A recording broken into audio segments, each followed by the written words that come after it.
Ya, selamat pagi Upasaka dan Pasika, terpujilah Sang Buddha, Namo Buddhaya.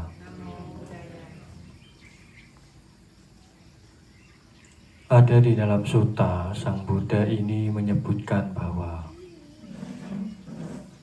ketika seseorang melakukan pelanggaran sila, sila pertama, kedua, ketiga, empat, dan kelima, akan memiliki buah penderitaan yang begitu luar biasa. Yang pertama di sini, Sang Buddha menyebutkan bahwa ketika seseorang melakukan pembunuhan yang dilakukan berulang, dikembangkan sedemikian rupa,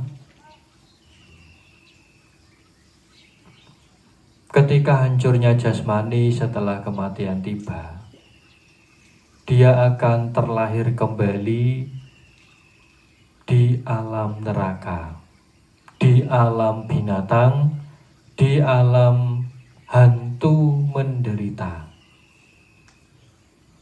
Bila dia terlahir sebagai manusia kembali, dia paling sedikit adalah kondusif untuk memiliki kehidupan yang pendek. Jadi, kalau seumpama Bapak Ibu saat ini sering membunuh makhluk hidup, nanti setelah kematian Bapak Ibu dari alam manusia ini, bisa terkondisi terlahir di alam apa ya? Terlahir di neraka, terlahir lagi di alam binatang, atau terlahir di alam hantu menderita. Kalau tidak, Bapak Ibu masih punya karma baik, Bapak Ibu terlahir kembali di tengah-tengah manusia atau terlahir kembali sebagai manusia, paling sedikit Bapak Ibu memiliki buah karma buruk dari pembunuhan adalah umurnya Bapak Ibu ini hanya pendek sekali. Kalau kita lihat di kehidupan saat ini, usia 3 bulan sudah hilang di dalam kandungan, 7 bulan sudah hilang, 9 bulan sudah keguguran. Atau bahkan ketika sudah keluar, baru 1 hari sampai 7 hari meninggal dunia.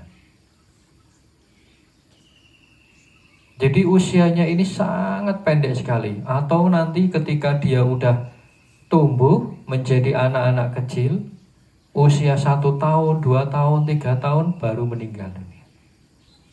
Karena alasan apa? Karena alasan semasa hidupnya di masa lampau, dia selalu melakukan pembunuhan. Nah, ini adalah penderitaan yang luar biasa sekali.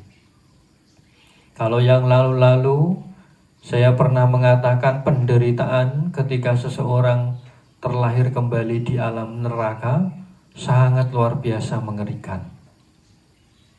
Kalau alam binatang kita bisa lihat di sekitaran kita, bagaimana mereka terlahir di alam sana, menderitanya seperti apa kita mengetahui.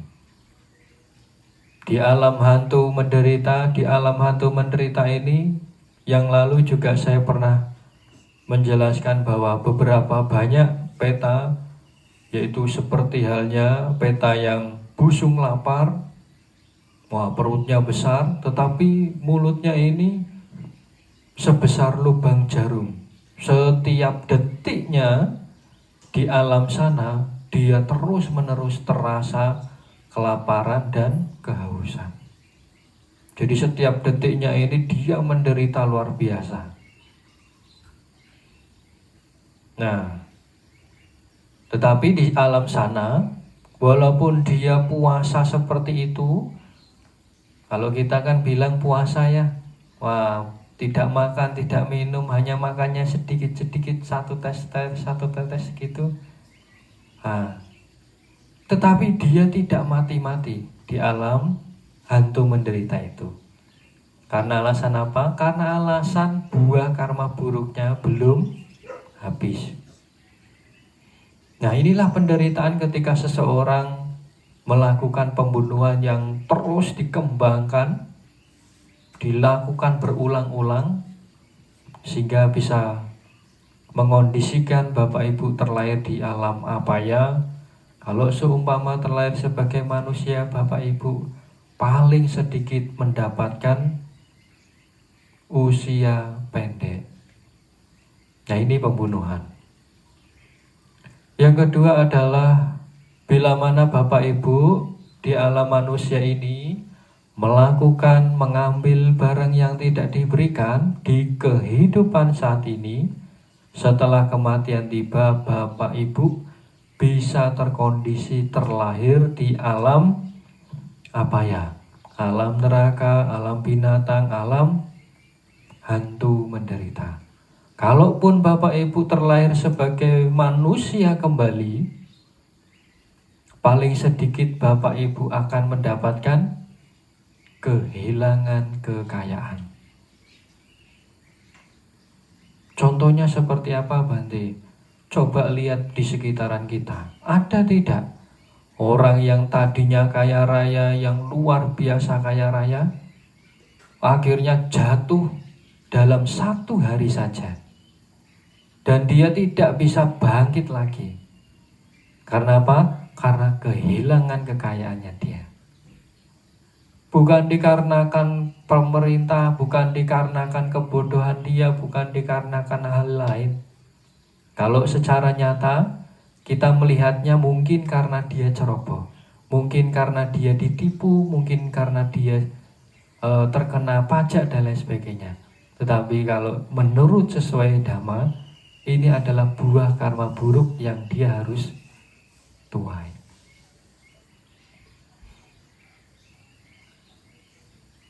Nah, kemudian yang ketiga, wah ini jamnya berapa itu? 13. Ya, kalau seumpama yang ketiga ini, wah tidak usah panjang-panjang, nanti tidak bisa makan. Yang ketiga adalah bila mana seseorang melakukan hubungan seksual yang salah, dia setelah kematian tiba juga akan terkondisi terlahir sebagai alam neraka, alam binatang, alam hantu menderita.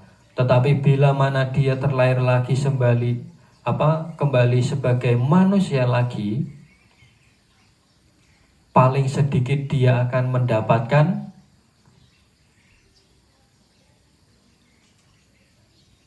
perselisihan dan permusuhan. Kalau seumpama Bapak Ibu saat ini sering mendapatkan permusuhan, sering menemui yang namanya perselisihan, wah, bisa jadi Bapak Ibu ini dulunya masa lampau melakukan hubungan seksual yang salah.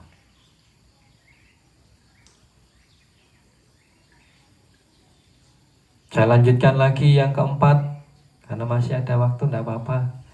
Yang keempat, kalau seumpama Bapak Ibu ini berbohong di kehidupan saat ini, setelah kematian tiba, Bapak Ibu bisa terlahir sebagai makhluk apa ya? Di alam neraka, di alam binatang, di alam hantu menderita. Kalau seumpama Bapak Ibu terlahir kembali sebagai manusia, Bapak Ibu paling sedikit mendapatkan tuduhan palsu. Pernah seseorang difitnah? Pernah ya?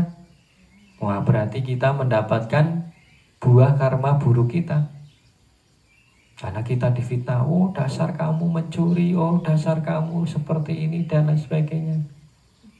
Karena alasan apa? Karena alasan ini adalah buah karma buruk kita.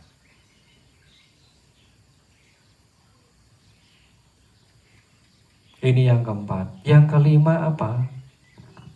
Adalah minum-minuman memabukkan. Bila mana Bapak Ibu selama masa hidup saat ini, yaitu melakukan minuman keras yang diulang-ulang dan dikembangkan sedemikian rupa, yaitu Bapak Ibu di rumah, kadang di tempat-tempat klub, wah sering minum-minum, wah akhirnya setelah kematian tiba Bapak Ibu bisa terkondisi terlahir sebagai makhluk neraka, makhluk binatang, ataupun makhluk alam hantu menderita. Kalau bila mana Bapak Ibu terlahir terkondisi sebagai manusia lagi, paling sedikit Bapak Ibu akan mendapatkan kegilaan, yaitu dari kecil sudah gila. Kalau tidak, setelah dewasa seperti ini dia menjadi gila. Jadi dia mendapatkan buah karma buruknya, yaitu kegilaan. Nah, inilah 5 sila yang semestinya jangan sampai Bapak Ibu langgar. Satu saja. Kalau Bapak Ibu langgar, diulang-ulang, dilanggar terus, dikembangkan sedemikian rupa, wah, Bapak Ibu bisa memiliki penderitaan ini. Karena penderitaannya bukan main, sangat menderita. Nah, inilah Bapak Ibu yang menjadi bekal untuk pagi hari ini. Semoga kebajikan apapun yang telah Bapak Ibu lakukan membawa berkah bagi Anda dan keluarga. Mari kita limpahkan jasa kebajikan ini kepada sanak keluarga, para leluhur kita yang sudah mendahului kita terlebih dahulu, juga para dewa yang ada di daerah ini maupun di mana saja. Semoga mereka semua turut mengetahui dan berbahagia. Yatha varivaha pura paripurente sakarang evam meva ito dinang betanang upakapati ijetang matitang tumhang hepameva sami jatuh sape perendo sanggapa cando manaraso yatha manico tiraso yatha sape tiyo viva cando saparo kovena Sadu mate bhavatandarayo sukhede gayo ka bhava abhiva tanasili sanicang mudha vacayana cataro dhamma vadhanti ayuwano sukhang patlang bhavatu sabba manggalang raghantu sabba devata Sabba buddhano bhavena sada sodhe bhavantu te bhavatu sabba manggalang raghantu sabba devata sabba dhammano bhavena sada sodhe bhavantu te bhavatu sabba manggalang raghantu sabba devata sabba sanghano bhavena sada sodhe bhavantu te.